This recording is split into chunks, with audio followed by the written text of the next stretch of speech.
안녕하세요. 길동무와 함께하는 성서인문학 오늘 112번째 시간입니다. 저는 여러분을 대신하여 질문하는 진상쌤이고요. 그 질문에 재밌는 이야기로 답해 주시는 길동무 목사님 나와 계십니다. 목사님 안녕하세요. 네, 안녕하세요. 네, 목사님 지난 시간에는 사도 바울 하면 저희가 이방인 선교의 주역으로만 알고 있었는데요. 역사적 평가는 기독교의 창시자였다? 네, 이 말에 엄청 충격을 받았거든요. 아마 사도 바울 그러면 뭐 이방인에게 선교한 사람, 교회에서는 주로 이제 그렇게 많이 이야기를 하고 있습니다. 그런데 이제 일반 역사가들, 기독교 입장에서 보는 게 아니라 그냥 세계 역사의 입장에서 보는 사람들은 사도 바울을 뭐라고 평가를 하냐면 기독교의 창시자라고 이렇게 평가를 합니다. 그럼 아마 교인들은 납득하기가 굉장히 어려울 거예요. 무슨 소리야? 기독교 창시자가 예수님이지. 이제 이렇게 얘기를 할 수가 있는데 예수님은 복음의 창시자이시고 그리고 이제 그다음 기독교는 이제 그 종교를 분류하는 명칭이잖아요. 네, 그렇죠. 그렇게 나아갔을 때 이제 이 세상이 역사가들이 쭉 이제 이렇게 보니까 사도 바울이 아니면은 기독교는 불가능했다. 그냥 유대교의 범주 속에 묻혀 있을 뻔했는데 사도 바울 때문에 유대교에서 탈피를 해가지고 기독교로 새로운 종교로 발돋움할 수 있었다. 이렇게 보는 건데 그게 정확한 거예요. 우리는 그런 시각에도 보질 않아서 그냥 교회 안에서는 이제 사도 바울은 선교는 한 사람 정도로나 이렇게 알고 있는데 우리 일반 그 역사가들의 평가는 뭐 그보다 더 크게 볼 수가 없는 거지요. 지난번에 말씀하셨듯이 역사를 바꾼 사람이었다라고. 예, 세계 역사를 바꾼 사람이에요. 네. 이 사람이야말로 그게 일반 역사가들의 평가예요. 사도 바울의 활동이 정말 궁금해지는데요. 그러면. 네, 세계 역사를 바꾼 사람이에요. 이 사람으로 말미암아서.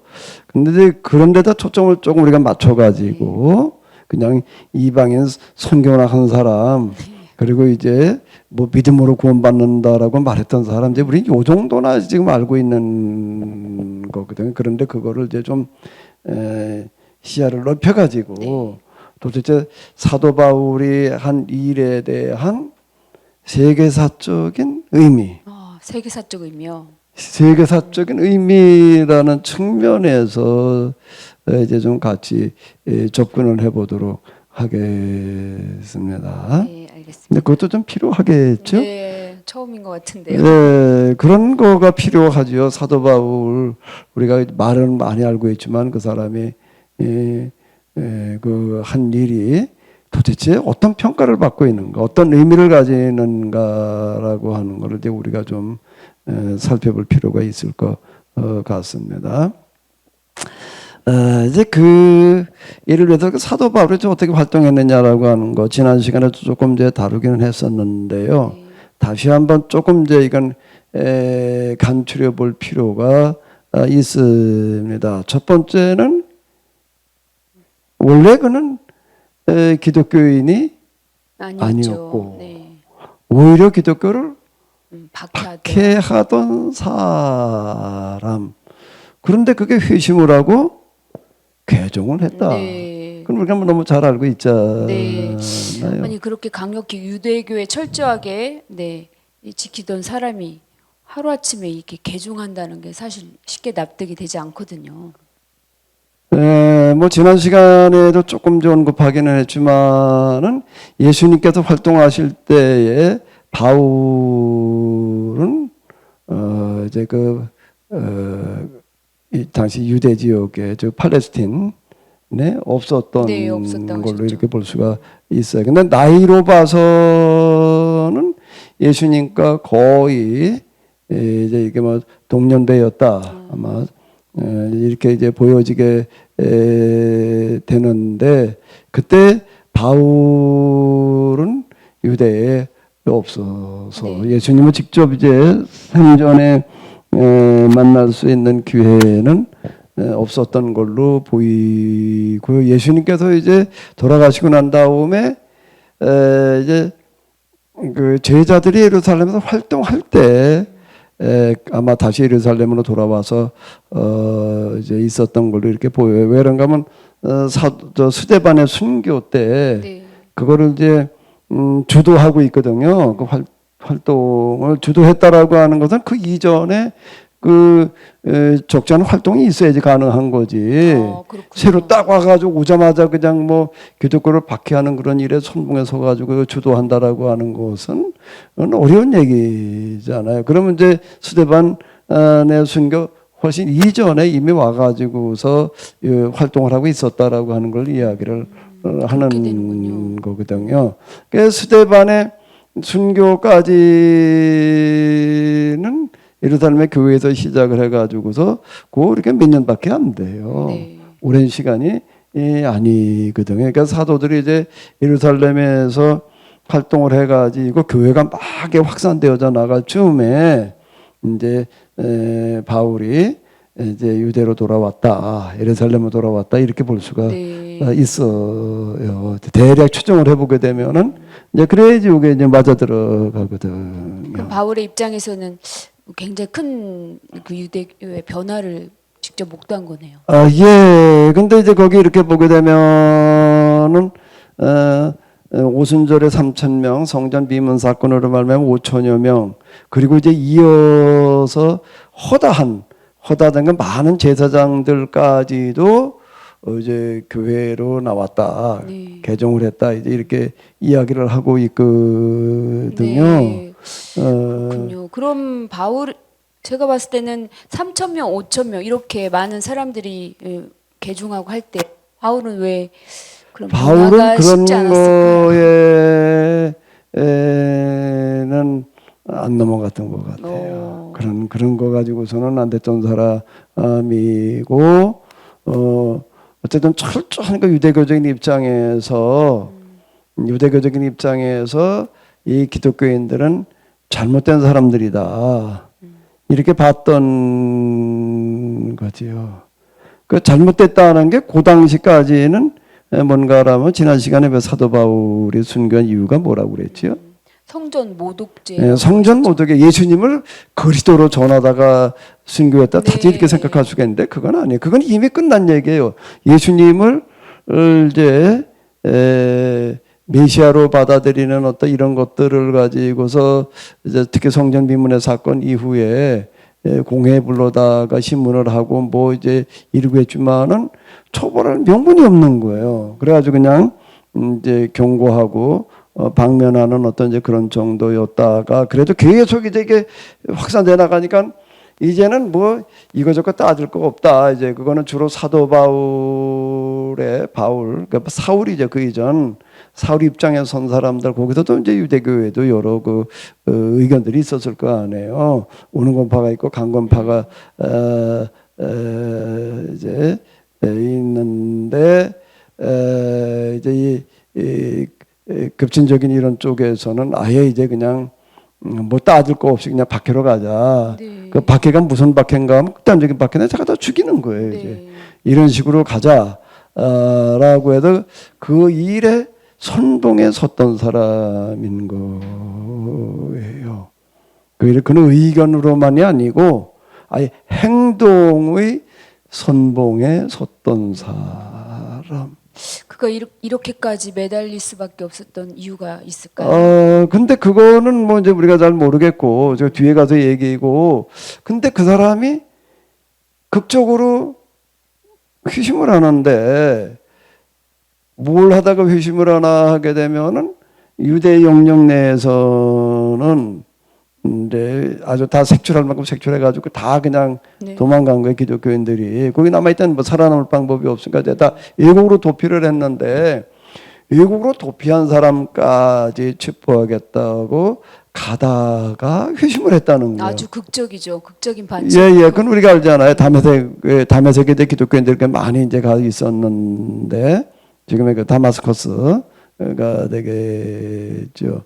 그곳에 있는 기독교인들까지 체포하러 가다가, 수행원들을 데리고 체포하러 가다가, 거기에서 이제 하늘도 밝은 빛이 내려오고 음성이 들리는 걸 통해서 예수님을 만났다. 이제 이렇게 기록이 되어져 있잖아요. 네. 나에게 눈이 멀었다가 이제 다메섹에 직가로 가가지고 아나니아라는 사람을 통해 가지고서 이제 예수님에 대한 설명을 들으면서 거기서 회심을 했다. 이렇게 나오고 있거든요. 이제 그 사건은 바울 한 사람의 회심의 사건이 아니라 뭐로 볼 수 있는가 하면 세계 역사가 뒤바뀌는 사건이 되는 거예요. 그런가요? 교회에서는 그 너무나도 예수님을 박해한 사도 바울이 그 예수님의 복음의 능력으로 완전히 변화된 사건으로만 그렇게. 네, 그거는 이제 교회 안에서 그냥 이렇게 보는 이야기이고, 뭐 하나님께서 선택하셔서 뭐 어쩌고저쩌고 이렇게 얘기를 할 수 있는 거고, 이 역사가들의 평가는 그게 아니다라고 하는 겁니다. 바울의 회심 사건이라고 하는 것은 세계 역사가 뒤바뀌는 순간이었다라고 이렇게 보는 거예요. 그 자리에다가 기념교회를 회교인들이 세운 기념교회예요. 회교인들이요. 회교인들이 세운 기념교회에 그 편말에다 뭐라고 써놨는가라고 하게 되면 여기서 세계 역사가 뒤바뀌다. 네. 이렇게 표지판을 붙여놓는 거예요. 조그만 건물을 하나 지어놓고 네. 뭐 아마 한 30평 넘지 않을 것 같더라고요. 그 조그만 그 흰색 건물을 이렇게 아주 뭐 그냥 단순하고 소박하게 지어놓고 나가지고 화려해진 것도 아니에요. 여기에서 세계 역사가 뒤바뀌다. 자, 이렇게 써놓는 놀라운 평가는. 그게 역사가들의 평가였다라고 하는 겁니다. 그 사도 바울의 이제 그 회심의 그 배경과 동기는 그가 쓴 로마서 4장에서 7장 사이에 네. 그 잘 드러나 있어요. 그건 뭔가라고 하게 되면은 거기에 이렇게 보게 되면 유대교의 율법을 철저하게 지켜서 의로워지겠다라고 하는 노력을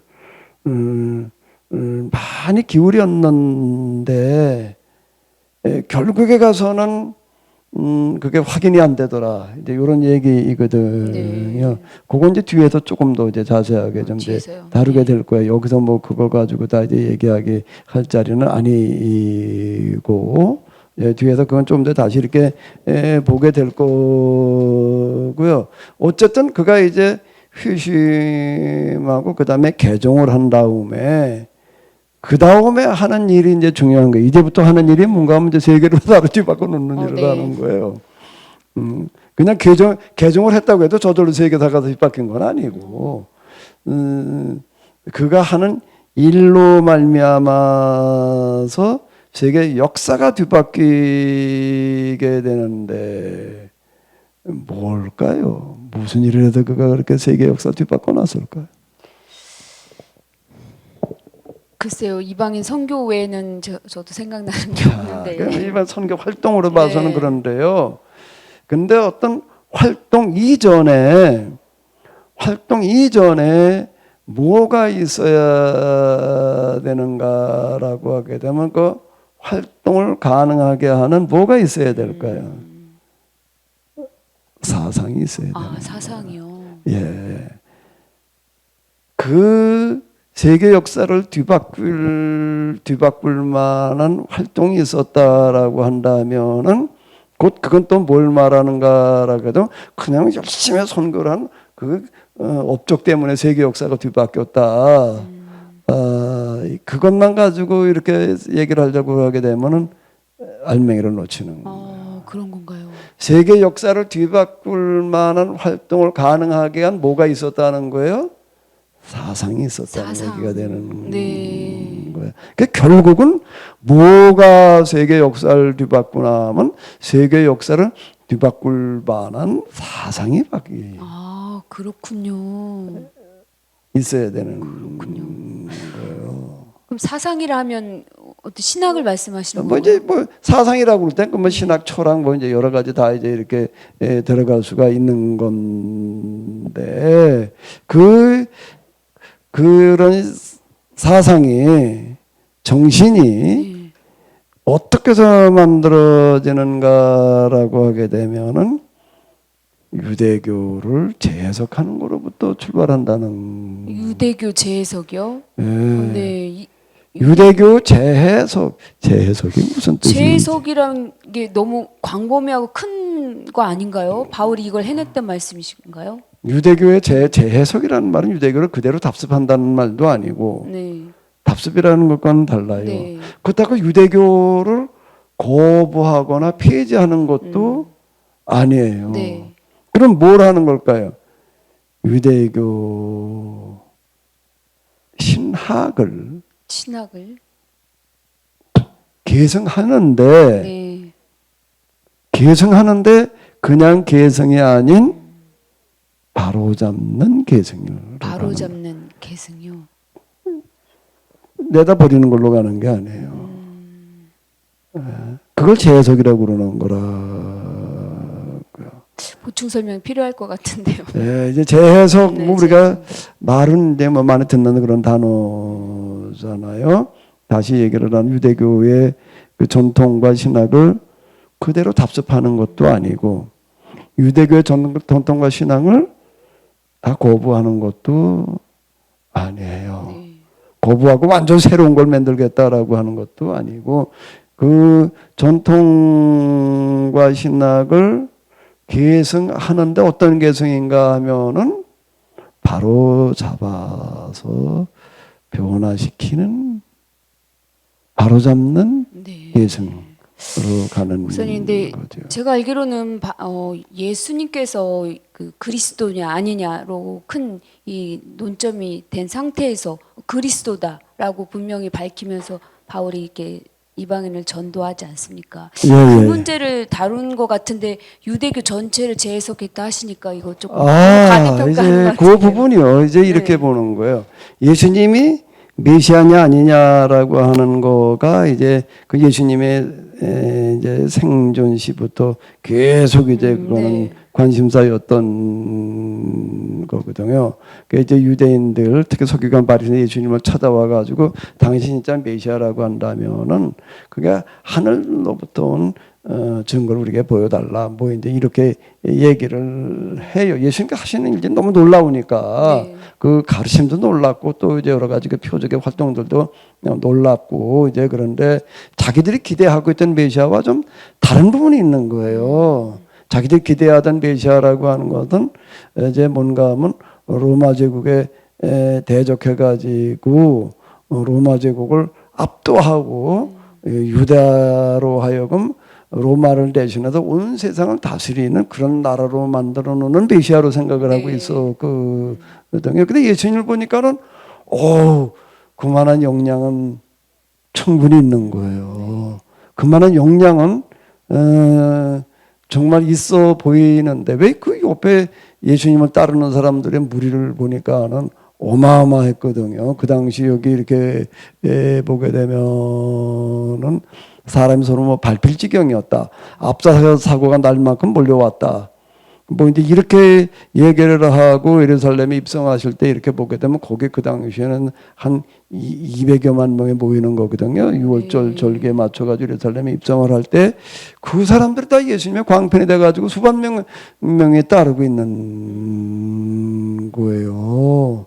그 사람들을 동원하게 되면은 그 100만을 동원한다는 거는 군중 특히 남자 장정을 100만을 동원한다는 거는 고대 사회에서 그건 거의 없는 얘기예요. 100만이라는 숫자가 그게 작은 숫자가 아니거든요. 요즘 100만하고 고대 100만하고는 다른 얘기거든요. 그거를 보면서 야, 이 사람이야말로 진짜 우리가 기다리던 그 메시아일 수 있다. 라고 보이는데 자기들이 생각했던 메시아 상하고는 너무 다른 거예요. 그게 이제 갈등이었던 거예요. 그 부분이. 그런데 그러다가 어쨌든 이제 결국 예수님을 이제 죽이게 되는데 그건 왜 그런가 하면 예수님이 그냥 두게 되면 유대교 자체가 설자를 잃어버리기 때문이었던 거거든요. 그래가지고 예수님을 죽이는 길로 이제 이렇게 방향을 잡게 되는데 예수님께서 십자가에 달려 돌아가신다라고 하는 것은 메시아가 아니다는 증거다. 그건 신명기에 의하게 되면 나무에 매달려 죽은 자는 저주받은 자다. 이제 그래서 이건 메시아가 아니었다. 그냥 아쉽다. 그냥 이제 그 정도로 끝났는데 끝난 줄 알았는데 끝이 아니었던 거예요. 예수님의 예수님의 제자들이 좀 좀 인정할 만한 구석이 있었으면 괜찮은데 전혀 별 볼 일 없어 보이는 갈릴리 사람들 몇 명이 어부 출신들이 나서 가지고서 예루살렘에서 또 다시 전도 활동을 하는데 이게 또 이제 또 경천동지할 일이 일어나는 어떤 이런 거고요. 이제 여기에서 사람들이 유월절 사건이라든지 성전 미문에 그 40살 된 안전뱅이가 즉시 일어나 곳곳 뛰는 거를 보면서 우리가 십자가에 못 박아 죽인 그 예수님이 메시아였구나. 이렇게 받아들이는 일들이 일어나는 거예요. 받아들이는 일들이 일어나는 건데 근데 사도 바울은 이걸 못 받아들이는 거예요. 그거 가지고는 받아들일 수가 없는 거예요. 그게 오순절 사건, 방언, 외국어를 말하는 그런 사건이 일어났다. 40된 사람이 40살 날 때부터 안전뱅이로 태어나가지고서 한순간에 걸어본 적이 없는 사람이 하체가 다 마비가 돼가지고서 제대로 성장이 안 됐다는 얘기가 되는 거거든요. 하체가 부실하게 짝이 없는 그 사람이 갑자기 그게 온전해져가지고 걷고 뛰는 이런 것들을 보면서 이거 정말 저건 예수님께서 제자들이 이야기한 대로 부활하신 예수님께서 성령으로 그들 가운데 와 계셔서 저게 가능한 거다. 그래 우리가 못 봐가지고 예수님이 메시아다. 그 사건을 보고 이렇게 받아들이는 거예요. 네, 그렇죠. 근데 바울은 그거 가지고는 안 바울은 움직여요. 왜 그렇게 특이한 점이 있을까요? 왜 그럴까요? 그거를 설명할 수 있는 뭐가 있어야 되나 하면 신학이 있어야 되는 거예요. 사건만 보고서는 안 되는 거예요. 바울은 그런 사람이었군요. 그러니까 이제 나중에 재해석을 하는 거예요. 다른 사람들은 예수님을 만나고 난 다음에 예수님이 바로 우리가 기대한 메시아였어. 네. 단지 우리가 메시아에 대해서 좀 생각을 잘못해가지고서 그냥 이제 요 정도로 끝나는 건데 사도 바울은 그거 가지고는 안 되고 그게 개종할 만한 사상적인 뒷받침이 있어야지만 되는 사람 이게 달랐다는 거예요. 달라도 엄청 다른. 그러니까 뭔가 하면 예수님께서 부활하셨다. 십자가에 돌아가신 걸로 끝난 게 아니라 부활하셨다. 그리고 다시 살아나셨다. 그래서 지금 우리들 가운데 이런 역사를 한다. 그러면 그걸 보고서 받아들이는데 사도 바울은 그것이 가지고 있는 사상적인 의미가 납득이 돼야 되는 사람이에요. 그렇군요. 사상적 의미. 그게 달랐다는 거죠. 그러니까 나중에 그냥 이 사람들은 그렇게 그냥 그 사건만 보고도 예수님의 메시아가 맞아 이렇게 확신한 사람들은 그냥 나가서 예수님 메시아 이렇게 얘기한 데까지만 네, 그렇죠. 하는 거예요. 그런데 그것만 가지고는 안 되는 거예요. 뭐가 있어? 그것이 가지고 있는 신학적인, 역사적인, 인문학적인 의미. 이거를 스스로가 납득이 돼야지 되는 거죠. 깊이가 달랐군요. 거기가 다른 거예요. 네. 그러니까 어떤 세상을 뒤바꾸는 일들이 하나 있으려고 한다라고 하게 되면은 거기는 뭐가 따라가야 되는가 하면 그것을 가능하게 한 뭐요? 사상이 따라가야지 되는. 말이 됩니다. 지나간 세상 역사를 돌이켜 보게 되면 그래요. 그렇군요. 지나간 세상 역사를 이렇게 보게 되면은 뭐가 결국은 인류의 역사라고 얘기를 하는 거는 이제 선사 시대, 역사 기록 시대를 역사 시대라고 그러는 거거든요. 기록이라고 하는 게 최초는 이제 동굴벽화. 동굴벽화는 주로 이제 사냥하고 나서 성공한 다음에 그건 너무 기뻐가지고 저기다 이제 그려놓는 거야. 내가 오늘 뭐 돼지를 하나 잡았어, 뭐 뭘 잡았어, 조그만 짐승 하나 잡은 거는 안 그려놔요. 내가 그래도 말이야 바다에 나가가지고 고래를 하나 잡아왔어. 그 벽화에 남아있는 게 주로 그러는 네. 거예요. 그건 너무 그냥 스스로가 대견해가지고서 이제 그냥 넘어갈 수가 없어서 거기다가 이제 그림으로 다니 남겨놓는 거. 그게 이제 역사시대의 이제 출발이거든요. 근데 그 역사들 가운데에서 이렇게 보게 되면 몇 번 뭐가 있나 하면은 큰 나라를 세워가지고 대제국을 만들었어. 그렇지만 그건 곧 사라져요. 몇백 년 지나고 난 다음에. 길어야 몇백 년 가는 거예요. 그게 세계 역사를 바꾸지는 않아요. 그냥 그래서 또 반복되고 그냥 그렇고 근데 역사를 바꾸는 그런 일들에는 뭐가 세계 역사가 세상이 뒤바뀌는 일어나면 그걸 가능하게 하는 사상이 있을 때 가능하게 됐던 거예요. 오늘 정말 깊이 있는 강의를 듣는 아, 그건 당연히 그래야 되는 거예요. 그런 문제 제가 이제 지금 성서 인문학을 이제 이런 데서 초점을 맞춰가지고 이제 지나간 역사 속에서 세계사의 변동을 줄 만한 사상적인 것들이 뭐가 있었느냐 이걸 지금 짚고 넘어가는 거거든요. 근데 이 시간을 지금 내가 중요하게 여기는 거는 사도 바울로 말미암아서 세계 역사가 뒤바뀌는 일들이 일어나는데 뭐가 그걸 가능하게 했느냐 이제 그럼 우리는 이방의 선교가 그걸 가능하게 했다라고 이렇게만 보는 거예요. 맞습니다. 그러니까 한 일을 중심으로. 그걸 가능하게 한 뭐가 있어야 된다는 거죠. 신학을 봐야지 되는 거죠. 신학을 놓치고 그냥 이것만 보고 그냥 이방의 선교하면서 그냥 믿음으로 그분 만난다고 그래서 요렇게만 알고 있으니까 그렇게만 알고 있으면은 그거 가지고서는 세상을 뒤바꿀 만한 일이 재현되지를 않아요. 그렇군요. 사도 바울의 사상의 세계를 뒤바꿨다라고 한다면 오늘 우리가 그거를 또 이제 재현하려면 그 사상을 우리가 온전하게 그리고 올바르게 다시 발견을 하고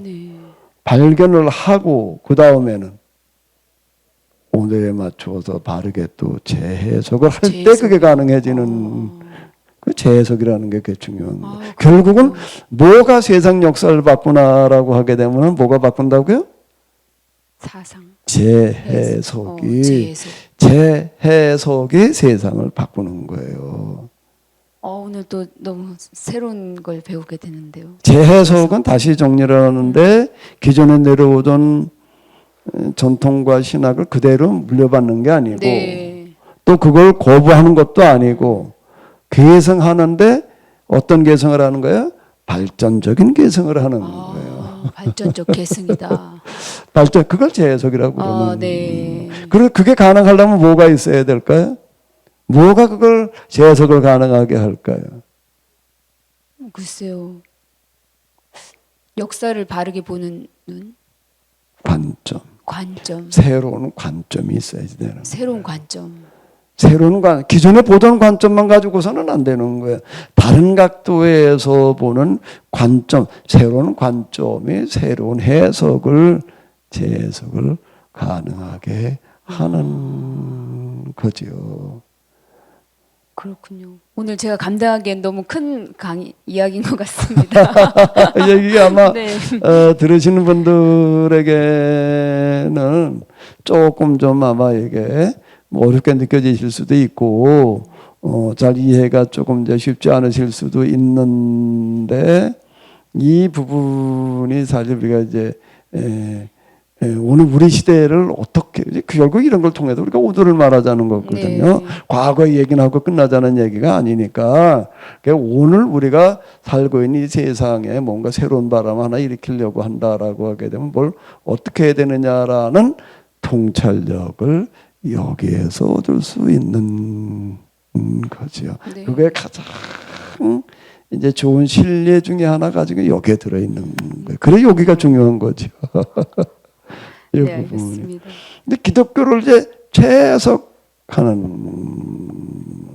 재해석 해냈는데 재해석을 하려고 할 때는 그 이전에 이미 뭐가 갖춰져 있어야 되는가 하면 사상적인 체계가 사상 학문적인 기반이 네. 갖추어져 있어야 된다. 그건 지난 시간에 이렇게 봤는데 사도 바울은 그게 갖춰져 갖춰진 있었어요. 사람이었죠. 학문적인 그런 네. 학문성 이런 것들이 이제 있었던 사람. 그러니까 초대교회 그 제1세대 초대교회도 초기 1세대 교인들 가운데에서 최고의 지식인이었다. 그러니까 그걸 가능하게 한 거. 결국 사상적인 활동은 지식이 하는 거지. 네. 그 베드로를 비롯한 12명의 제자들이 있었지만은 이 사람들은 지식적인 기반이 없으니까 여기는 안 되는 거야. 단지 뭐를 하는가 하게 되면은 예수님께서 말씀하신 대로 가가지고 증인 역할을 하는 거예요. 보고 들은 거를 그대로 전달해 주는 역할까지는 하는데 그것에 의미를 부여하는 해석은 안 되는.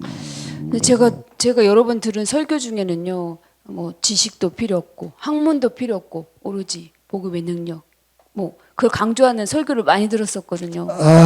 이제 그게 이제 뭔가 하게 되면 스스로 자기 얼굴에 침 뱉는 얘기를 하고 있는 거예요. 그런가요? 그렇게 얘기를 하게 되면은 나는 지나간 역사에 무슨 일 어떻게 일어나는지 아무것도 몰라. 난 내 머리 깡통이야. 내 머리 깡통이고 난 돌대가리 수준이야. 이렇게 얘기하는 말밖에 안 되는 거예요. 그것처럼 어리석은 얘기가 없는 거예요. 그 말처럼요. 네. 그거 그렇게 얘기를 하게 되면 지나간 역사를 다 송두리째 무시하게 되는 거고 또 뭔가 하면 지나간 역사 속에 있었던 오류를 스스로 찾아 반복하는 시행착오를 계속 끊임없이 반복하다가 무슨 일을 하는지도 모르고 그냥 마하는 첩경이 바로 그런 자세. 그렇군요. 그거보다 무서운 게 없어요. 그런 설교에 또 은혜 받는 그런 말들이 판을 치게 되면 이제 그건 뭔가 그게 이제 말기적인 증세예요. 그 말기적인 증상이라 보면 그런 말들이 통해가지고 거기에 사람들이 모여들고 뭐 어쩌고 저쩌고 호응을 하고 이렇게 되면 그게 뭔가 하면 이제 말기적인 증상이라는 거예요. 그렇군요. 말기적인 증상 망한 징조가 딴 데 있는 게 아니고요. 그게 지금 뭐 그런 말들이 해도 사람들이 몇몇 모였다고 해가지고서 지금 붐하고 성장하는 게 아니에요. 지금 사상적인 기초를 똑바로 지금 놓고 있는가 이거를 보고서 이제 판가름을 해야지 네, 되는 지당하신 말씀. 거죠. 그거를 이제 역사를 보는 눈이라고 얘기를 하는 거는 이걸 얘기를 하는 거예요. 저희가 잘 분별해야겠습니다. 유대교를 어쨌든 이 사람은 재해석을 하는 네, 재해석. 작업을 하는 거야. 우리가 가지고 있던 신학이라는 게 이런 거였는데, 근데 예수님의 그 사건이라 예수님의 탄생과 죽으심과 부활까지 그건 이제 그리스도 사건. 예수님 사건 이렇게 얘기를 하는 네. 거거든요. 예수님 사건이라고 하는 예수님의 이제 탄생에서부터 부활까지를 다 이제 포함해 가지고서 얘기를 하는데 그것이 가지고 있는 신학적인 사상적인 의미가 이제 재발견되는 거예요. 그냥 그거를 사건으로만 받아들이면은 신학 작업까지를 갈 수가 없는 거예요. 그거는요. 그걸 이제 사상적인 의미를 거기서 찾아낼 때에 비로소 이제 그 다음이 기약이 되는 거죠. 사상적 의미. 그 다음 세대가 기약되는 건 여기에 있는 거예요. 사람이 그냥 지금 이거 얘기하는 건 많이 모였다고 해가지고서 그게 계속 지금은 그게 이제 유지가 되고 있지만은 그 다음 세대 또 세대로 넘어가려면은 그걸 가능하게 하는 신학이 있어야지 되는 거예요. 사상이 있어야 되는 거예요. 철학이 있어야지 되는 거예요. 그게 여기가 중요한 거예요. 무슨 말씀인지 알겠습니다. 네. 그 결과가 유대교로 재해석하는 결과가 뭔가라고 하게 되면은 유대교와는 많이 다른 거야. 이거는 이제 더 이상 유대교라고 얘기할 수가 없게끔 되는 거야. 그래서 그거를 역사에서는 뭐라고 부르는가 하면 이거 사도 바울이 이렇게 의미를 해석해 놓은 그 신학과 사상 철학이라고 하는 거는 더 이상 유대교라고 할 수가 없다. 그건 너무 다르다. 유대교라고 할 수 없다는 거는 유대인들은 예수님 메시아를 인정하지만 기독교는 예수님 메시아를 인정해. 이거나 가지고 얘기를 하는 게 아니에요. 그렇게 얘기를 알아들게 되면은 그거야말로 이제 난 놓고 기억자도 모른다라고 얘기할 수 있는 얘기가 네. 돼버리고 마는 거고 유대교 기독교 그거는 차이가 난다 이래 놔버리게 되면은요 이게 그냥 뭐 이제 눈 가리고 앙호한다고 그래야 되나 뭐 이런 그가 되고 마는 거예요. 네. 아무것도 아니에요 그거는요. 진짜 중요한 부분. 야 이건 사도 바울이 등장을 해가지고 해석해 놓는 걸로 보니까 이제 이건 더 이상 유대교가 아니야. 그럼 그걸 뭐라고 불러야 되느냐? 이래가지고 이제 이름 짓기가 나오는 네. 거예요. 누가 그 이름을 지어주나? 교회 안에서 짓는 게 아니고 역사가가 짓는 거예요. 역사가가요? 역사가가 비로소 야 이거는 이제 유대교가 아니다. 근데 누구로 말미암아 그러냐? 사도 바울로 말미암아서 이제 이거는 더 이상 사도 바울이 등장한 이후에 등장하는 교회는 더 이상 유대교라고 볼 수는 없다. 그러면 이름을 뭐라고 줘야 되느냐라고 해서 기독교라는 이름을 기독교. 네. 그래서 바울을 기독교의 창시자 이러는 거예요. 아, 그렇군요. 바울이 기독교의 창시자라는 얘기는 뭔가 하면 바울이 해석한 신학은 이제 유대교의 범주에다가 담아놓을 수가 없었다. 새로운 신학으로 해석을 해서 정립을 해놓았다. 그는 바울을 기독교의 창시자는 기독교 신학의 창시자. 그렇군요. 기독교 신앙의 창시자는 예수님이죠. 네. 당연히. 그렇지만 기독교라고 하는 건 벌써 이제 종교라고 하는 하나의 틀을 얘기를 그렇죠. 하는 거잖아요. 기독교라고 하는 신학의 창시자, 출발자는 누구라는 거예요? 바울. 기독교라고 하는 건 이제 종교의 명칭이 되는 건데 그것도 그리스도인이라고 불렸다라고 하는 것도 스스로 기독교인이라고 부르는 게 아니라 헬라인들이 그리스도인이라고 부르는 거야. 그 사람들이 그 역사적인 평가를 내리는 거라고. 그게 교회 자체 내에서 그렇게 부르는 게 아니야. 지금 금방 얘기한 그것도. 이제 기독교의 창시자는 누구라고요?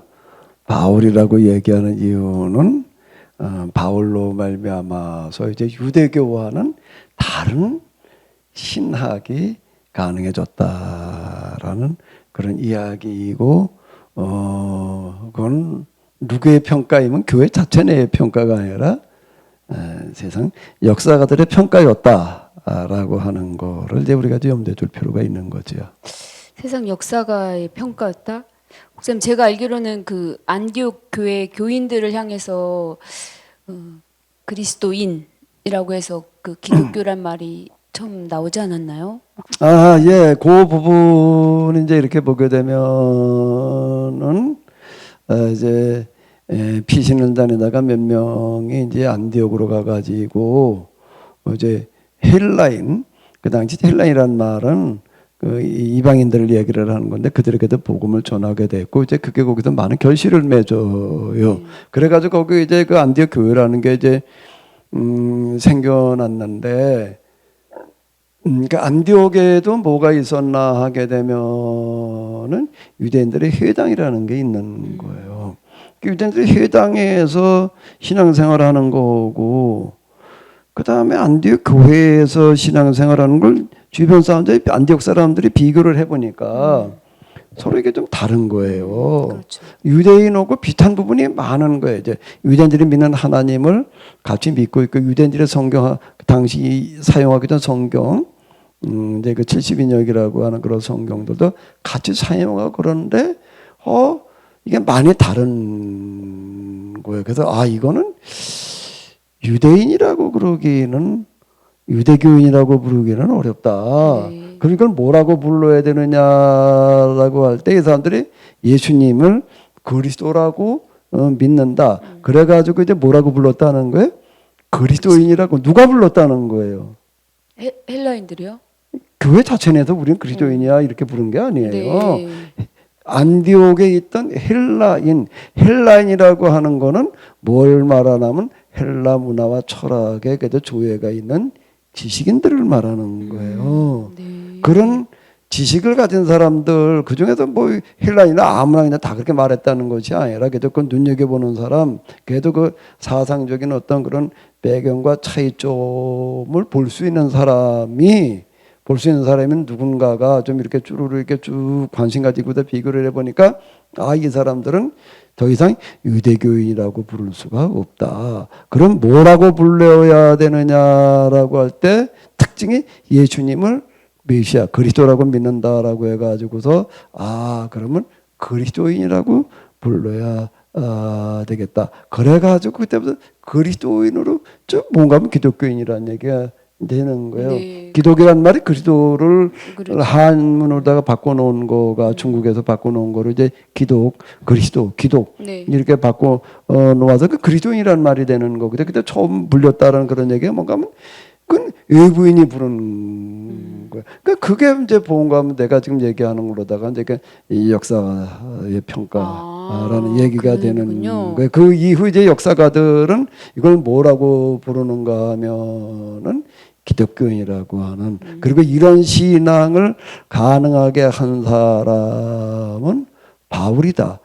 왜 그러냐라면 그 안디옥 교회에서 물론 세우기는 바나바라는 사람이 이제 시작을 했지만은 거기 가서 주 신학적인 활동을 한 사람은 바울이거든요. 네. 그러니까 바울이 안디옥 교회에 와가지고서 그가 신학적인 활동을 하는 그런 거가 기독교의 출발점이라는 그런 뜻이군요. 거예요. 네. 그러니까 그 역사의 평가라는 얘기가 되는 게 기독교의 창시자는 바울이다라는 얘기는 기독교 신학의 창시자라는 얘기가 되는 거예요. 네. 예수님께서 하신 거는 복음을 선포하는 일을 하신 거지 그거 신학화시키는 작업을 하신 거는 아니거든요. 네. 그렇죠.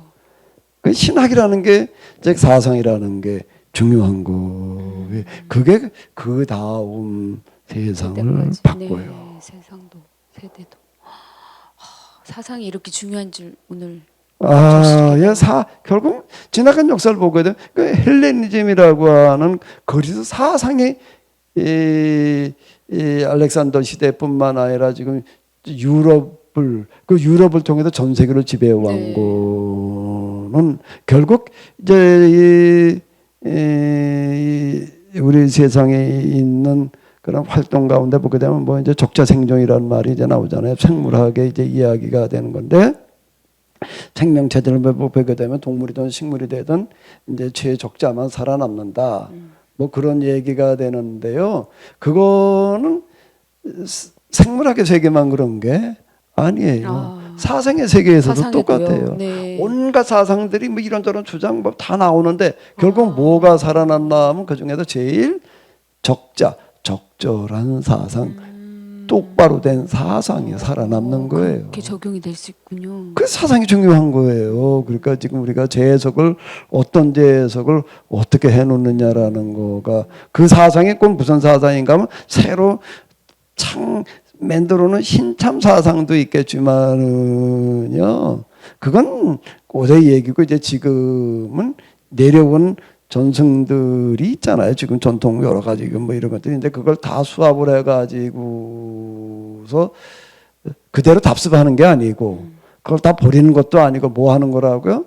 다시 해석을 하는 거가 되는 거죠. 그게 중요한 거예요. 기독교 정통 교리를 재해석하고 있는 이 성서 인문학이야말로 성서 인문학 그리고 제가 그동안 이제 키네시스라는 이름으로 하다가 보니까 감히 이런 걸 하겠다고 제가 엄두를 냈던 거는 아닌데 어떻게 하다 보니까 제가 이제 재해석이라는 단어를 좀 너무 이제 내 격에 안 맞게 쓰고 있는데 이제 그러다가 보니까 이제 제가 사도 바울이 이렇게 보이는 거예요. 네. 재해석이라는 입장에서 사도 바울이 보이는 거예요. 알겠습니다. 근데 이제 그게 어디서 이제 그 기독교 신학이 정립돼 나가기 시작이라는 어디에서 금방 얘기한 대로 교회요? 안디옥 교회에서 이제 했더니 주변 사람들 그런 평가가 이미 나오는 거예요. 네, 헬라 사람들이 그 안디옥 교회라는 데가 그 당시 로마 제국의 네 네 도시 중에 하나예요. 아, 그러니까 3대 도시예요. 큰 그러니까 도시구나. 로마, 알렉산드리아, 그다음 안디오, 에베소 이렇게 꼽을 만큼 거기에 이제 헬라 문화가 여기 저 나중에 이제 헬라 제국 시대의 중심지였어요. 안디오. 안티오코스라고 하는 사람의 이름을 따서 세워놓은 그런 교회가 여기 중심지였거든요. 그렇군요. 발상지는 어디였는가 하게 되면 아테네였지만 그리스 아테네였지만은 그 다음에 헬레니즘이 세계화되어지는데 중심적인 역할을 했던 데는 어딘가 하면 안디옥이에요. 수리아 안디옥이에요. 시리아 안디옥. 시리아 안디옥. 거기에서 거기 헬라 문화에 익숙한 그런 지식인들이 많이 있지요. 네. 거기에. 근데 그 사람들이 보니까는 야 이건 이제 더 이상 유대교인이 아니야. 그건 뭐라고 불러야 되느냐? 기독교인, 그리스도인이라고 불러야 된다. 그 역사적인 평가 그렇게 나왔다는 얘기가 되는 네, 거예요. 알겠습니다. 무슨 뜻인지. 놀라운 사건이고요. 이제 이름으로서 이제 비로소 뭐가 가능해졌나 하면은 뭐가 가능해졌을까요? 기독교 선교가 선교요. 기독교 선교. 기독교 선교. 유대교가 아닌. 유대교 선교가 아닌 기독교 선교가 이제 비로소 가능해지는 거예요. 뭐가 있어야지 가능해질까? 기독교 선교라는 거는 기독교 신학이 있어요. 기독교 신학이 정립된 다음에 가능한 거예요. 네, 알겠습니다. 아직 그러면은 이제 이런 의문도 생겨요. 예루살렘에서 거기 베드로를 비롯한 요한 뭐 열두 제자들이 그냥 활동을 해가지고서 오순절 3,000명 성전 미문의 사건을 하고 5,000명 그리고 그다음 많은 유대인들이 회심한 그건 뭐냐 이렇게 얘기를 할 네. 수가 있잖아요. 근데 그거는 역사에서는 뭐라고 얘기를 하는가라고 하면 아직 기독교라고 부르지를 않는 거예요. 아직 그 유대교의 한 변화인가요? 분파. 유대교의 한 분파라고 부르고 있지. 네. 그거는 아직 기독교라고 부르지를 않아요. 이건 역사가들이 보는 거예요. 우리는 그게 교회지, 그게 기독교지 이렇게 얘기를 하지. 우리는 그렇게 얘기를 하지만 역사가들은 그건 아직 유대교와 구분이 안 돼. 네. 왜 유대교라고 하는 데는 누구를 메시아로 보느냐라고 하는 거는 자율에 들어있기 때문에 예수님을 메시아로 본다라고 하는 거 그거 하나만 가지고서는 안 된다는 거예요. 예수님을 메시아로 보는 거에 대한 뭐가 정립이 돼야지 되는 거야? 신학적인 정립이 돼야지 비로소 그걸 뭐라고 부를 수 있나 하면은 유대교와 다른 신학의 정립이 돼야지 그걸 이제 이건 더 이상 이제 유대교가 아니야. 네. 뭐라고 불러야 돼? 그건 기독교라고 부를 수밖에 없다. 이렇게 된다는 얘기가 되는 거예요. 그러니까 아직 그건 역사적인 측면에서 볼 때에는 예루살렘 교회의 활동은 기독교가 아닌 거예요. 다시요. 네. 무슨 측면에서 볼 때요? 역사적인 측면에서 볼 때는 그렇다는. 네, 알겠습니다. 그래서 조금 이제 납득이 되셨나요? 네, 명확히 이해가 됐습니다. 그러니까 여기에도 이제 비로소 뭐가 가능해지는가라고 하게 되면은 이방인 선교가 가능해진 거죠. 이방인 선교라고 하는 거는 이방인들에게 나가서 선교한다고 되는 게 아니에요. 네. 그걸 가능하게 하기엔 뭐가 있어야 된다고요? 신학이 있어야지 되는. 네. 그동안 이방의 선교를 위해서라면 뭐 믿음 어떤 그런 열정 이런 줄 알았는데 그게 아니었군요. 신학이 있어야 되는 거예요. 그걸 이제 왜 그런가 하면 역사적인 측면에서 그걸 보지를 않으니까 이게 안 보이는 거예요. 그냥 교회 안에서 보는 거고 밖에서 보는 거하고는 뭐든지 다르잖아요. 우물 안에서 보는 거하고 우물 밖에서 보는 거하고가 같을 리가 없지요. 그러니까 우물 안의 개구리라는 얘기가 뭔가 하면 우물 안에서만 보고 그게 다인 줄 아는 네. 거예요. 근데 우물 밖에서 보게 되면은요, 우물이라고 하는 거는 그냥 여러 샘 중에 하나일 뿐인 거예요, 이거는. 그러니까 그 우물은 지금 뭐가 어쩌고 저쩌고 이렇게 얘기를 할 수 있는. 세상에 물이라는 거가 그렇게 다한가? 바다도 있고, 강도 있고, 호수도 있고, 얼마나 큰 물들이 많은데 그 중에서 이건 근데 그거는 세상에 바다가 있는지, 강이 있는지, 호수가 있는지 전혀 모르고, 그거나 보게 되면 그 물이 다인 줄 아는 거예요, 이제. 네. 그렇게 되는 건데, 그러니까 안에서 보는 거고, 밖에서 저 역사적으로 보는 거하고는 얘기가 많이 다르죠. 그러면 안에서 봐야 돼요? 밖에서 봐야 돼요? 양쪽 다 봐야 되겠네요. 맞아요. 네. 한쪽에서 그것도 안에서 보는 것도 필요한 거예요. 네. 안에서 보는 건 필요 없고 그냥 밖에서만 보면 돼. 그러면 그게 이제 기독교의 핵심과 그 본질을 파악하기가 쉽지 않은 거예요. 밖에서 보는 사람은 그것까지는 그거는 왜 그런가 하면 정체성이라고 하는 것은 안에 있는 사람이 안에 있어야지만 정체성 획득이라는 게 가능해지는 거지. 밖에 있는 사람들은 기독교 신앙의 정체성까지 가질 필요는 없는 거예요. 네. 그냥 저게 어떤 성격을 가지느냐까지만 보는 거지. 그 사람들은 기독교인이라고 하는 정체성까지를 가지고 보는 사람들이 아닌 거예요. 그럼 어떻게 봐야 될지 정확한가 하면 기독교인이라는 정체성을 가지고 안에서 보고 끝나는 게 아니라 그럼 우물안의 개구리가 되는 거고, 밖에서 역사적인 시각을 가지고 볼 때 비로소 바르게 볼 수가 있는 네. 거죠. 그러니까 역사가들이 야 저게 기독교 이렇게 본 사람들은 그 기독교를 재해석할 힘은 전혀 없어요. 평가만 하고 끝나는 거예요. 근데 안에서 기독교 신앙의 정체성을 가지고 역사라고 하는 시각으로 밖에서 본 사람이 비로소 뭘 가능하게 하는가라고 하면 그 시대에 맞춘 재해석을 해내는 사람이 되는 거예요. 그러니까 네. 둘 다를 봐야 돼요. 알겠습니다. 사도 바울이야말로 유대교라고 하는 정체성을 가진 사람인 거예요. 네. 근데 그게 다메섹 도상에서 예수님 만남으로 그리고 아나니아를 만남으로 말미암아서 비로소 뭘 보나 하게 되면 그리스도 사건, 예수님의 사건이 가지고 있는 역사적인 의미를 보는 거예요.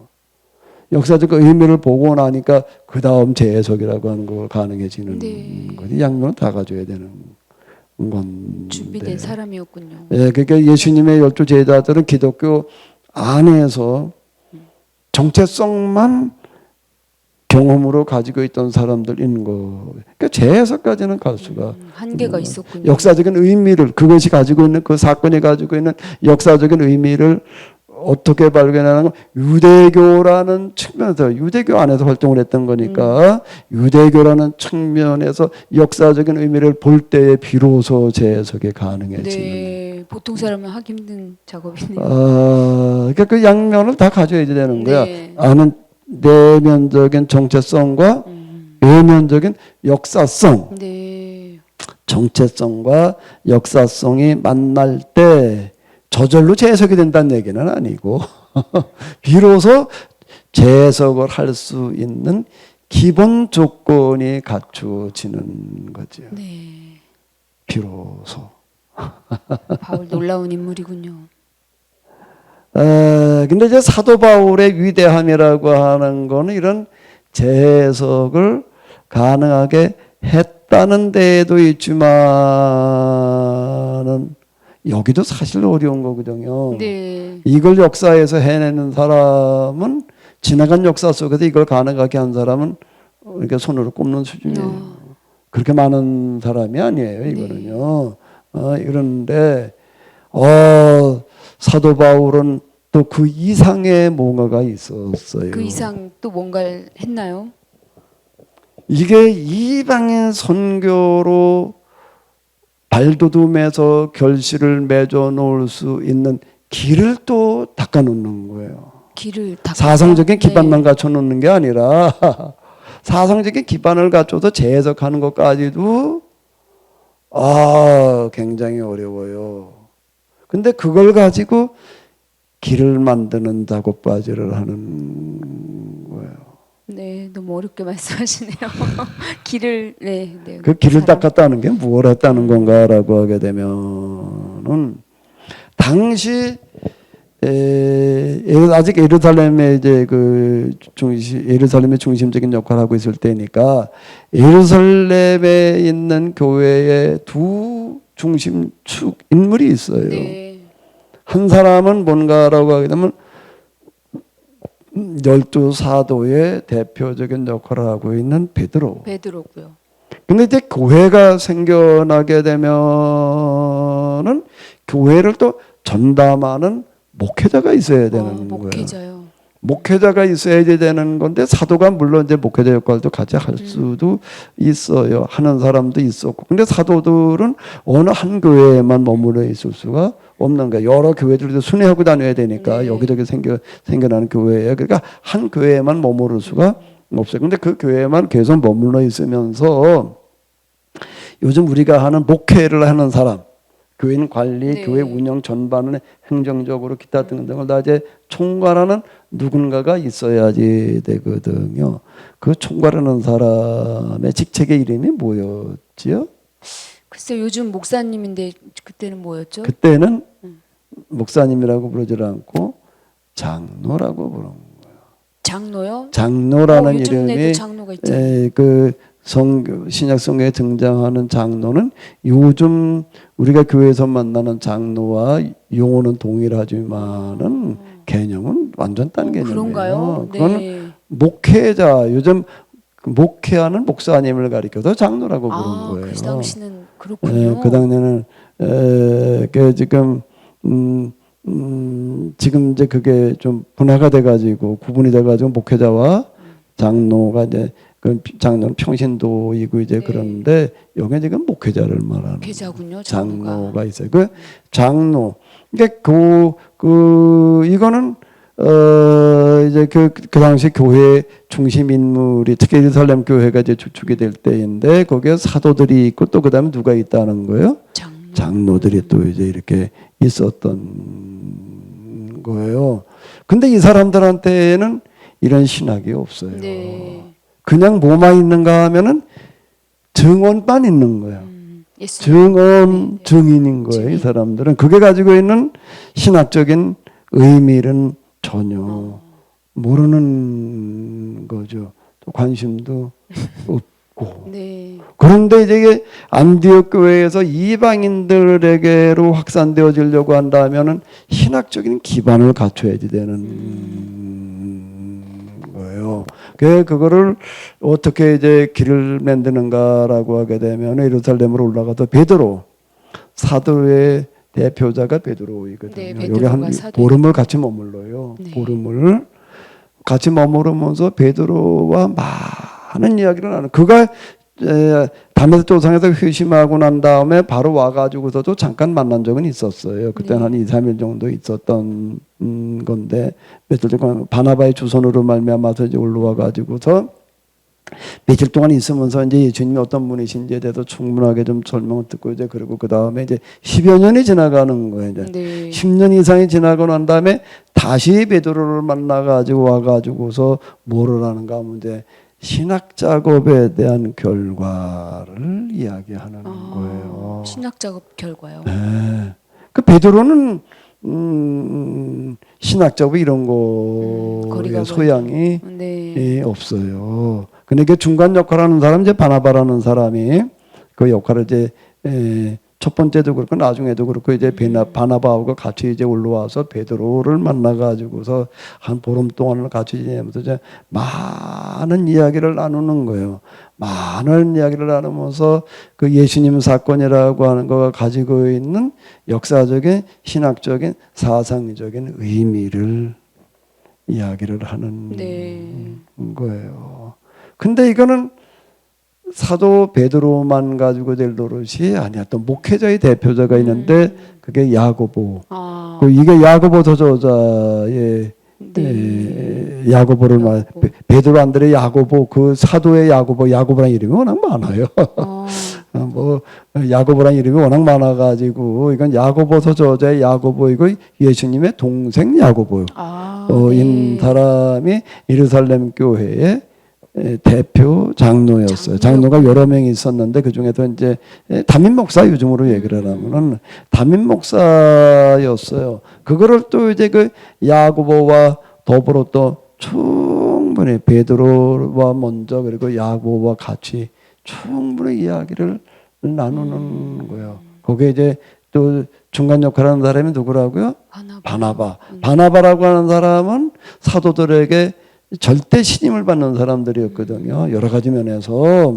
그러니까 이제 그 바나바도 그룹으로 출신의 그래도 그도 지식인이었어요. 네. 이 사람과 더불어 가지고서 이제 충분히 이야기를 나눠 가지고 베드로와 그다음에 야고보의 동의를 얻어내는. 근데 목사님 지금 아까 기독교 신학을 새롭게 정립하고 이 놀라운 위치에 서 있는 사도 바울인데 굳이 이렇게 베드로, 이 장로, 야고보 설득할 이유가 있을까요? 그게 놀라운 건데요. 놀랍다. 그게 놀라운 건데, 그거는 겸손 또는 진정한 신앙의 표현이었다라고 이렇게 볼 수가 있는데, 교회 질서를 따르는 거예요. 교회 질서요? 교회 질서라고 하는 유계 질서를 아직 그런 게 없어요. 이게 이제 첫 출발점이기 때문에 첫 발자국을 내는 거거든요. 안중근 이런 사람들 시 가운데 보게 되면 눈 덮인 광야에 쉬 발자국을 찍지 마라. 먼저 찍어놓은 사람이 나중 가는 사람의 길이 된다. 아무데나 그냥 발자국 찍어놓으면은 잘못하면은 길을 호도한다. 이제 그런 시가 있잖아요. 네. 똑같은 얘기가 되는데 그는 사도 바울은 알아요. 뭐를 아는가 하게 되면 지금 이거가 얼마나 중요한 사건인가라고 하는 역사적인 의미를 아는 사람인 거예요. 중요한 거는 우리가 지금 하고 있는 것들이 가지고 있는 역사적인 의미를 알고 있어야 돼요. 교회에서 내가 설교를 한다, 네. 성경 해석을 한다, 그냥 뭐 은혜롭게 그냥 이렇게만 하면은 그냥 파벌하게만 하면은 그러면 되는 줄로 알고 있는데 천만에요. 그게 역사적인 의미가 어떤 건지를 알고 얘기를 해야 되는데, 근데 역사적인 의미까지를 알고 얘기를 할 때 많은 경우는 교인들의 구미에 맞지 않을 수가 있어요.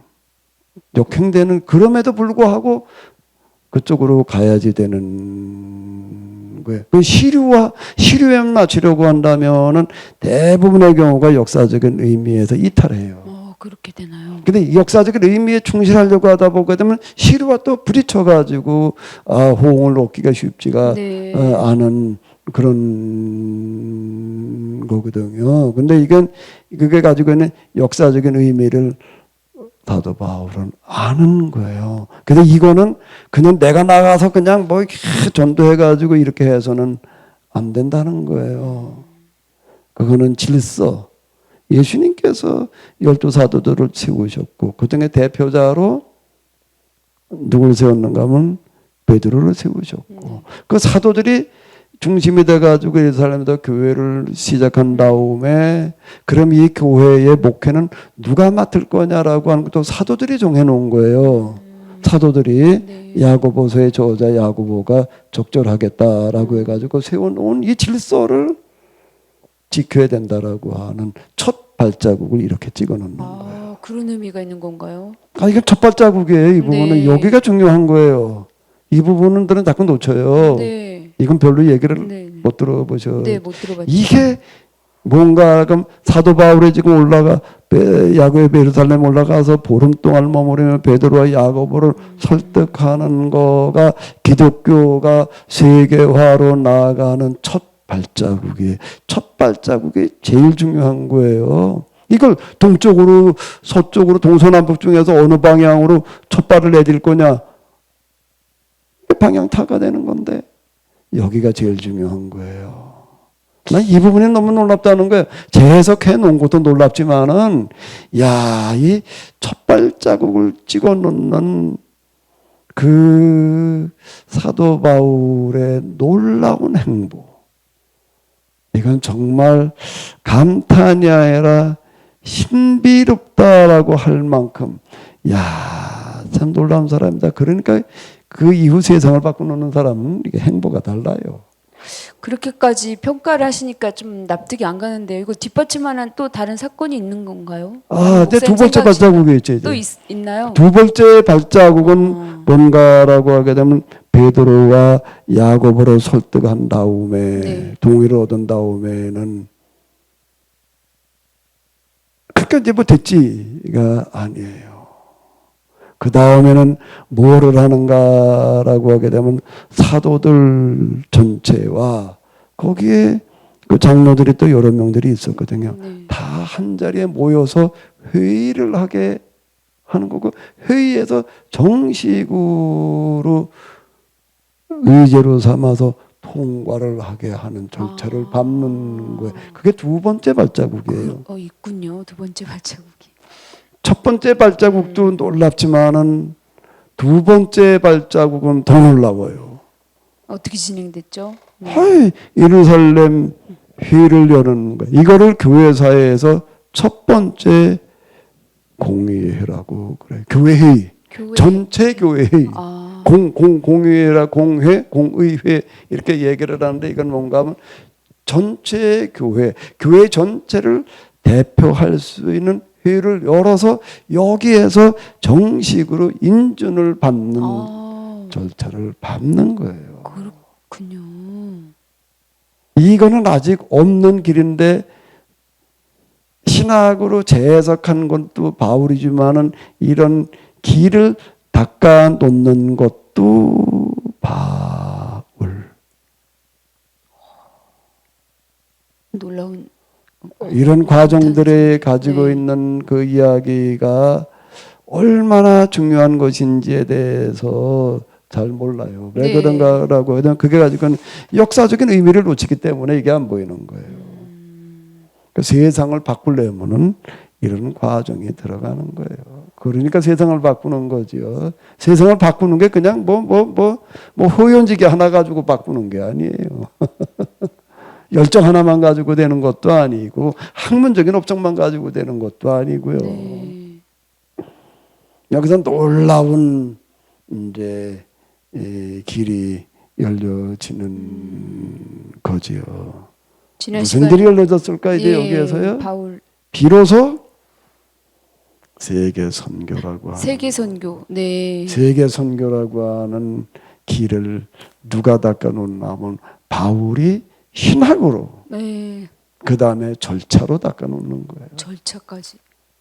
실제적 또 그런 삶도 살았잖아요. 이제 거기까지만이 아니야 이제 또 절차까지만 겪어놓는 게 아니고 절차까지만 그 다음에 세 번째 발자국이야 이제. 네, 세 번째 발자국. 이제 그 다음 발자국은 뭐를 떼는가라고 하게 되면 그럼 이걸 가지고 어떻게 이 복음을 예수님의 이 말씀을 세계화 시킬 거냐라는 구상으로 들어가는 거예요. 구상이요. 역시 바울에게서 나온 거겠죠. 그럼요. 바울의 구상인데 참 이 구상도 또 너무 놀라울 정도가 아니라 이건 신비라고 얘기를 할 수가 있을 만큼 신비요? 대단한 거예요. 정말 글쎄 바울을 보는 시각에 따라 다르게 보이겠지만은요, 제 입장에서 이렇게 놓고 볼 때에는 바울을 얘기할 때에는 앞에 제가 사도 바울이라고 하는 말만 가지고서는 부족할 것 같아. 한 단어를 더 붙여줘야 될 것 같아요.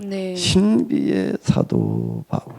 신비요. 네. 신비라는 단어를 하나 넣어줘야지나 이게 가능하겠다. 이 사람을 평가를 하려면은 참 어떻게 이렇게 생각을 할 수가 있을까라고 하는 건데 그게 뭔가라고 하게 되면은 로마 제국 전체를 대상으로 자기 당대에 선교를 하겠다는 거예요. 당대요. 이런 구상을 하는 거예요. 네. 이거는 세계적인 안목과 시각이 있으니까 가능한 얘기예요. 무모한 게 아니고. 그 당시 로마 제국이라고 하는 판도를 한눈에 들여다보고 있으니까 그게 가능한 거지. 지역적인 사고를 가지고서는 당연히 안 되죠. 세계적인 안목이 있으니까 그게 가능한 얘기가 되는 거고. 그 당시 세계 판도를 손바닥 들여다보듯이 들여다보니까 여기 이렇게 딱 보면 맥점이라는 게 보이잖아요. 네. 우리가 급소 뭐 이렇게 얘기하다 혈자리 이렇게 얘기를 하고 그러는데 이게 이제 보이는 거예요. 그거를 딱 로마라고 하는 세계를 제국을 딱 내다보면서 선교를 하자. 이거를 어느 한 부분만 아니라 로마 제국 전체를 기독교화 시키자라는 참 이건 뭐 정말 어떻게 이런 구상이 가능한지. 근데 이거는 사도 바울의 본래 타고난 뭐 이거보다 성령의 그에게 임하고 난 다음에는 진짜 성령의 임재를 받은 사람은 항상 세계적인 구상을 해요. 세계적인 구상. 그거는 구약의 대표적인 사람들의 예언자들, 모세도 그렇고 사무엘도 그렇고 엘리야, 엘리사, 아모스, 호세야, 미가, 뭐 예레미야, 이사야 다 뭐가 있는가 하게 되게 되면은 세계적인 안목과 구상을 가지고 말하는 사람이에요. 이게 성령의 사람의 특징은 그래요. 이거는 성령으로 말미암아 일어나는 어떤 그런 건고 그때요. 그렇군요. 나도 그 조금 맛보다 보니까 네. 조금 맛보다 보니까 세계를 말하게 되는 거예요. 그렇군요. 이게요. 나는 세 개는 고사하고 한 개도 말하기 어려운 사람이 반 개도 나는 어려운 네. 사람인데 성령이 임하고 나면은 항상 어떻게 되는가 하면 공통점이 세계적인 구상을 하나님의 입장에서 하게 된다. 네, 가장 라고 하는 거예요. 포르게 신명기 신학자들도 뭐라고 그러는가 귀환하는 이스라엘 영에도 온 세상에 이제 예루살렘으로 여호와를 섬기러 몰려오리라 뭐 이렇게 얘기를 하는 거예요. 꼭 그러고 나가요. 네. 그게 성령 임한 사람의 특징은 세계적인 구상.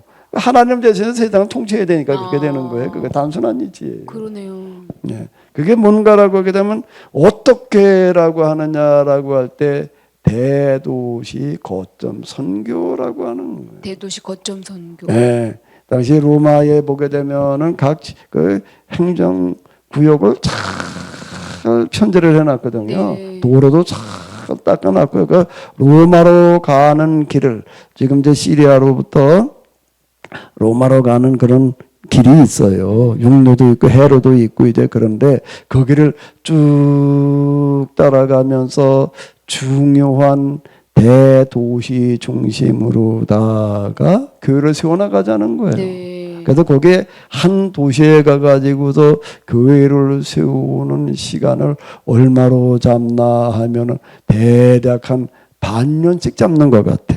고작이요? 한 대략 한 반년에서 1년 정도, 1년 미만으로 다 잡아가지고 네. 쭉 다니면서 대도시에다가 교회를 세워 놓자. 그게 어떻게 로마 제국에 선교가 되느냐라고 할 때에 대도시에 가가지고 교회를 세워놓고 거기다가 지도자를 세워놓고 지도자를. 그리고 그 교회가 이제 거기에서 성장을 해가지고서 그 주변 여러 지교회들을 만들어 나가게 하는 이런 전략을 세우는 네. 그냥 뭐 열정만 가지고 가서 전하는 게 아니라요. 원대한 세계적인 구상이 현실적인 구상을 네. 세워가지고 그러고 가는 거예요. 근데 결과를 보면 어땠을까요? 그렇게 성공을 한 네. 거예요. 사도 바울의 쭉 선교자 지나간 지역을 보게 되면 그 이후에 거기에 놀랍게 그 지역 전체가 다 기독교가 되어지는 일이 이제 100년이 지나가면서 보게 되면 이제 드러나는 거예요. 그래 큰 교회만 다니면서 큰 도시만 다니면서 이제 교회를 세워놓는 그 거점을 세워놓는 거예요. 거점 선교, 거점 교회를 만들어 놓고 그 모교를 중심으로 주변에 여러 지교회들을 네. 만들어 나가게 하는 방식. 그게 이제 대표적인 게 뭔가 하면 에베소예요. 에베소. 에베소에 보게 되면 요한계시록 7교회 보내는 편지 있잖아요. 네. 그게 이제 에베소 교회가 모교회고 주변에 이제 거기 7만 있는 게 아니라 10몇 개 정도 돼요. 벌써 그 요한계시록이 쓰여질 당시쯤 가게 되면은요. 그게 90년대 이제 한 초중반이 되는데 그때 벌써 에베소를 중심으로 가지고서 그 에베소라고 하는 곳이 소에서 지금 이집트거든요. 저 터키거든요. 네. 터키인데 거기에 여러 10몇 개 교회가 지금 생겨나는 걸 볼 수가 있거든요.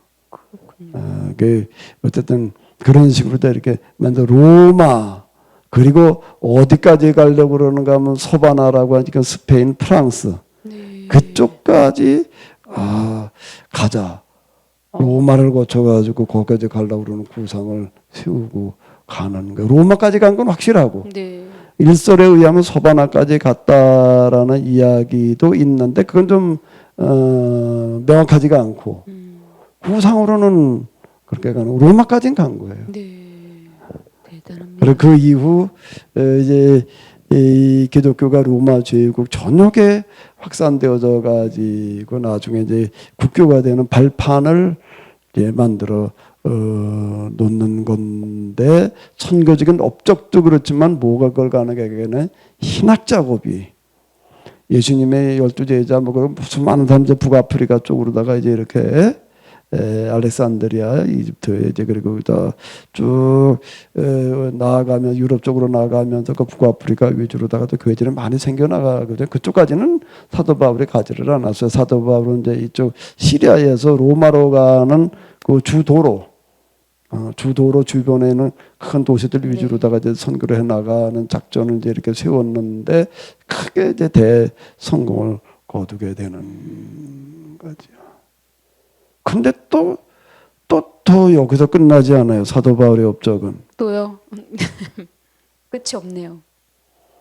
뭔가라고 하게 되면 노동을 하면서 네. 자력 선교를 하겠다는 거예요. 네, 노동 자력 선교. 근데 여기 노동은 사도 바울이 발명한 거지만은 자력 선교는 사도 바울이 발명한 거는 아니에요. 그럼 누가 그거는 먼저죠? 그 당시 유대교에서 이미 하고 있던 방식이에요. 유대교에서요. 유대교에서 하고 있던 방식이라고 하는 건 뭔가 하면 예루살렘의 이제 유대교가 중심인데 그 지중해 세계 각 지역에 이제 수많은 유대인들이 나가서 이제 그 회당들 만드는 그 신앙생활을 하고 있었거든요. 그 예루살렘에 있던 서기관 바리새인들은 사명감을 가지고 로마 지역 전역에 있는 그런 교회들을 찾아다니면서 이제 주기적으로다가 가서 이제 뭐 선교라기보다는 교육, 이제 그 교육을 통해 가지고 그 회당들이 이제 일적인 그런 형태로 떼어가지를 않고 일체성을 가지게끔 하는 네. 그런 일들을 했거든요. 예수님께서 서기관과 바리새인들을 향해 너희가 교회 난을 얻기 위하여 산과 바다를 두루 다니다가라고 한 얘기가 그 얘기예요. 그렇게 이미 하고 있었는데 열심이군요. 그 비용은 어떻게 마련했는가 하면은 자비였어요. 자비요. 스스로가 마련해가지고 하는 거예요. 어디 대단합니다. 지원해 주는 게 아니고. 그러니까 이 사람들은 참 돈을 최대한 모아가지고서 주기적으로다가 이렇게 해외 교육 활동들을 선교 교육 활동들을 하고 있어. 시키지도 않았는데 그렇게 하는 거죠. 그건가 이제 그다음 유대인들의 그런 하나의 신앙의 특징이었어요. 이제 그 방식을 쓴 거예요. 네. 그게 이제 자비량 선교라는 얘기가 그 얘기인데, 근데 그 자비량이라고 하는 거는 바울은 어떻게 하냐면 현지 도달 방식을 쓰는 게 준비해가지고 가는 게 아니라 네. 구원받아가지고 뭐 모금해가지고 마련해서 가는 게 아니라 현지에서 선교비를 확보하는 방식. 요건 다른. 현지에서요? 현지에서 어떻게 거기서 모금 활동? 아니고 노동으로 선교비를 만들어내는. 그러니까 이제 주로 거기 이제 안식일 날 유대인들이 모이잖아요. 그러니까 네. 평일 날은 가가지고서 그냥 열심히 일을 해가지고서 이제 비용을 만들어서 선교비를 충당하는 이런 독특한 방식을 쓰고 있는. 제가 알기로는 기술이 있다고 들었는데 이렇게 노동이라는 단어를 쓰십니까? 기술은 네. 천막 짜는 기술이 있었지만은 어디 가도 천막을 짜가지고 이루려고 한다라고 하게 되면 기반이 있어야 되는 거지. 기반도 있고 팔로가 있어야지 되는 거지. 그게 뭐 그냥 뭐 호떡 장사하듯이 그냥 이렇게 할 수 있는 게 아니라고요. 그거는요. 그런가요? 천막 짤 수 있는 기반이라는 걸 만들어가지고 그 다음에 뭐 어쩌고 저쩌고. 근데 가가지고서 우리가 알다시피 어떤 때는 가가지고 몇 주 있다가 떠나고 그러는데 그렇게 할 수 있는 게 없죠. 좀 오래 머무른 데는 1년 반, 한 1년, 6개월, 1년. 에베소 같은 경우에는 조금 이제 오래돼가지고 이제 한 2년 안팎 이제 이렇게 머무르고 이제 그러는 거. 에베소가 제일 오래 머물렀어요. 네. 이제 그러고 있는 건데 그 대부분의 선교비는 노동으로 충당을 했다라고 노동. 하는. 이것도 어떤 본을 보여주기 위한 바울의 구상이에요. 그거는 좀 얘기가 조금 이제 긴데 여기서 그거 다 얘기할 수는 없는데 각 교회의 경제 공동체, 교회를 경제 공동체화해야 한다는 거는 그 교회에서 그 교회에 있는 교인들 가운데 먹고 사는 자력으로 스스로 먹고 살기 어려운 사람들의 문제를 해결해 주는 전통을 만들어 놓기 위한 방식이었어요. 이게 무슨 얘기냐라고 한다라고 하기는 사도 바울은 스스로 노동을 통해서 자기의 선교비를 확보할 뿐만 아니라 그 교인 가운데서 스스로 그냥 가난하다고 도와주는 게 아니고 네. 스스로 먹고 살기 뭐 이제 불구자라든지 기타 등등 질병이 있다든지 네. 이래 가지고 도저히 스스로 해결할 수 없는 사람의 문제가 있거든요. 그거는 교회가 공동으로 해결해 줘야 된다. 이런 전통이 이제 예루살렘에도 시작된 거예요. 이거는요. 사도들한테 이제 이어받는 건데 베드로가 이제 이방인 신학을 쭉 얘기를 했을 때 베드로가 당부한 게 있어요. 뭐죠? 그게 뭔가 하면 가난한 사람들의 문제를 잊어버리면 안 된다. 가난한 사람들의 문제는 교회에서 해결해 나가는 이방인 지역에 교회가 세워진다라고 하더라도 그 전통을 이제 세워놔야 된다라고 하는 건 베드로가 이제 요청한 거예요. 바울에게 당부한 어떤 그런 거거든요. 근데 그거를 사도 바울은 어떻게 그거를 할까라고 할 때에 내가 앞장서서 해야 된다. 사도 바울은 그 다소 유력한 유지 네, 가문이죠. 집안이고 네. 그렇기 때문에 얼마든지 선교비를 지원받을 수가 있었어요. 근데 그렇게 해가지고서는 안 된다는 거예요. 본을 보려면 내가 자력으로 선교 활동을 하는데도 불구하고 선교 활동에 필요한 비용을 내가 스스로 만드는 것과 더불어 가지고 가난한 사람들의 문제를 돕기 위한 헌금을 하는 것도 앞장서서 하는 거예요. 이 둘을 자기 생활비도 해결을 하면서 가난한 사람, 자기 힘으로 해결할 수 없는 사람들의 문제를 해결해 주는 그 일에도 앞장을 서는 네. 거예요. 이거를 이렇게 보게 되면은 내가 뭐 장애가 있다든지 질병이 있다든지 그렇지 않은 한에 있어서 누구나 할 수 있잖아요. 그것도 이 사람은 특별한 기술을 가지는 천막지 않은 기술을 그리고 특별한 지식이 많아가지고 가르쳐. 그러면 그거 기술도 없고 지식도 없는 사람은 어떻게 해봐. 노동은 아무나 할 수 있는 거예요, 이게. 그건 노동을 선택을 하는 거예요. 그래서요. 손으로 하는 노동, 몸으로 때우는 노동. 그건 누구나 맘만 먹으면 할 수 있잖아요. 그걸 가지고 자기 생활비를 해결하는 거는 물론이고, 그거에 또 절반은 가난한 사람들을 돕는 데다가 쓰는 전통을 만들어 놓는 거예요. 신앙생활은 이렇게 하는 거다. 그러면서 뭐라고 말을 했나 하면은요. 스스로 일하기 싫어하는 게으름뱅이에게는 어떻게 하라는 거예요? 그때 말씀하신 먹지 말게 하라. 절대 도와주지 말라. 네. 가난하다고 해가지고 덮어놓고 도와주는 게 아니에요. 사도 바울의 전통은 네. 잘 육체 노동을 할 수 이해를 있는 정도의 사람이라고 한다면은 도와주면 안 된다는 거예요. 그건 도와주지 마라 이렇게 얘기를 했어요. 그냥 우리는 가난하면 그냥 뭐 불쌍하면 그냥 도와준다 이렇게 얘기를 하는데 육체 노동을 할 수 있는 사람이라고 한다면은 스스로 자기의 문제는 자기가 해결하고 남은 돕는 역할까지를 해야 된다. 그 본을 만들어준 나를 본받으라는 건 이걸 얘기를 하는 거예요. 네. 사도 바울은 아주 너희는 나를 본받으라. 그럼 뭘 본받으라는 얘기야? 뭐 윤리적인 행동을 사도 바울께 이제 모든 행동이 완벽했나? 그 뜻이 아니고 그걸 본받으라는 얘기가 아니고요. 이걸 본받아라. 그렇군요. 교회 생활은 이렇게 해야 되는 거다라고 하는 거를 몸으로 보여준 사람. 그래서 그는 전도를 가는데 또 그래 이렇게 전도 가자 그러는 것도 아니에요. 네. 뭐를 중요시하는가 하면 교회 파송을 또 중요하게 여기는 거예요. 교회 파송이요. 네, 교회로부터 보내심을 받아가지고 가는 거예요. 또 이게요. 본인이 예루살렘 만들어낸- 교회에 올라가가지고서 네. 인증을 받고 안디옥 교회도 정공식적으로 파송을 받아가지고 가는 거예요. 교회를 그 나중에 사도 바울은 서신에서 교회를 뭐라고 그랬나 하면은 뭐라고 그랬지요? 교회를요.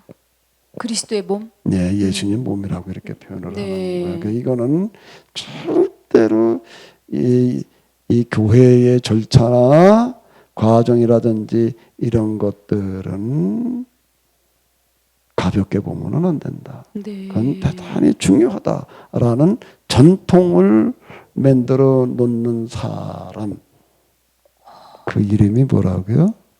사도 바울. 바울이요. 신비의 사도 바울. 신비라고 하는 단어를 하나 넣어야지 참 적절할 것 같다라고 생각이 들 만큼 놀라운 일들을 해내는 거고요.